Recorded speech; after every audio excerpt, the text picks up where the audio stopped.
Hey guys, it's Casey. Today I'm going to be working with resin creep.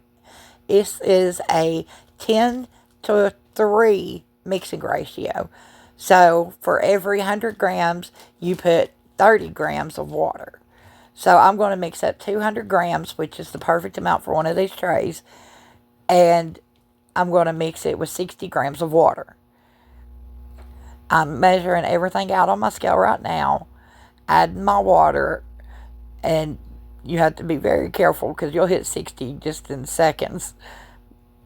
And then I'm going to mix everything up. And of course, my video quit recording, so you didn't see me pour it in the tray. But right now, I'm just going around the rim, making sure there's no air bubbles, and wiggling and wobbling and doing all the things, trying to keep any air pockets out of there, which Resin Creek really doesn't have many.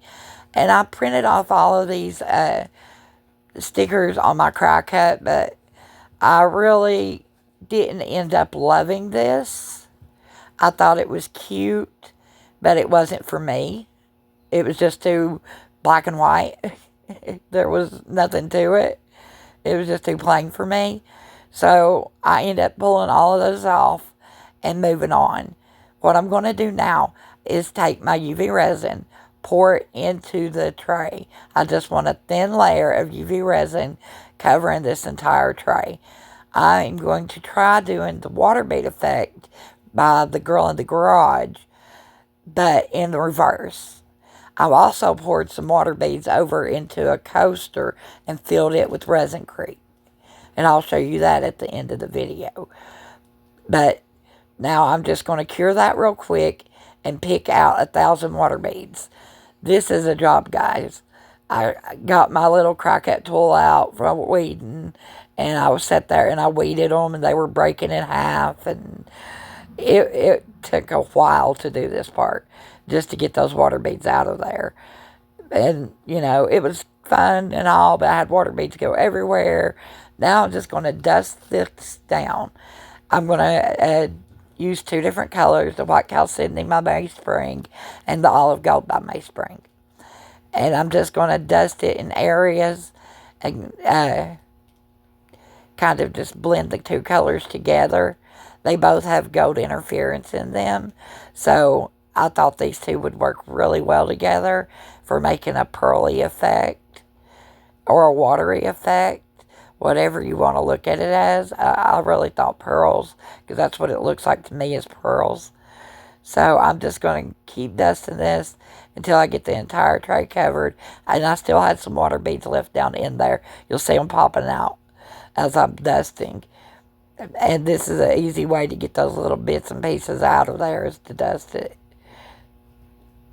Okay, now that I've got it fully dusted, I'm going to show you guys an up-close look. Oh, isn't it beautiful? I love it.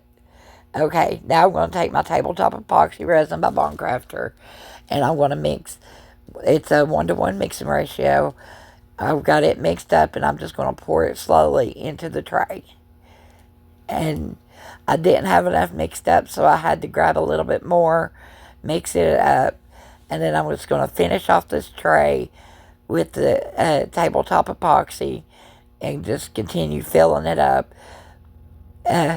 It didn't take but a couple ounces to fill it up, but it is to the brim of this tray at this point. So I could probably get a top coat on there, but it would be a very thin one. Okay, so I'm just going to let this guy cure, and I'll be back in 24 hours. Oh, and I did take the heat gun to it. The heat gun is to eliminate any bubbles that I've mixed in, because you do want to hand mix your tabletop epoxy. So any bubbles that I've mixed in, I've eliminated with the heat gun. Now, the truth, I love it. It is gorgeous. I think I liked it better, honestly, before I put the epoxy on. But it would have been rigid and bumpy, and you couldn't have used it for nothing. So I had to put the epoxy on. But it is still very beautiful. It looks perfect. And I'm just going to add my UV sticker. I was back and forth on the black rabbit and the turtle. I'm glad I picked the turtle because it gave it an ocean scene. And this is what the Eco Pour and the water beads comes out like. It looks like a golf ball to me. Or a honeycomb. But it's really neat looking. I'm just going to fill this with some clear and call it a day. I appreciate you guys watching. I really enjoyed doing this project. So this is my 3 mediums, 1 project. I hope to see you guys try to challenge yourself and using multiple mediums in 1 project. It really is fun and it comes out really nice. And look at this up close view of what the water beads leaves. It's gorgeous. Absolutely stunning. Thank you guys for watching. Please like, comment, share, and subscribe. Have a blessed day.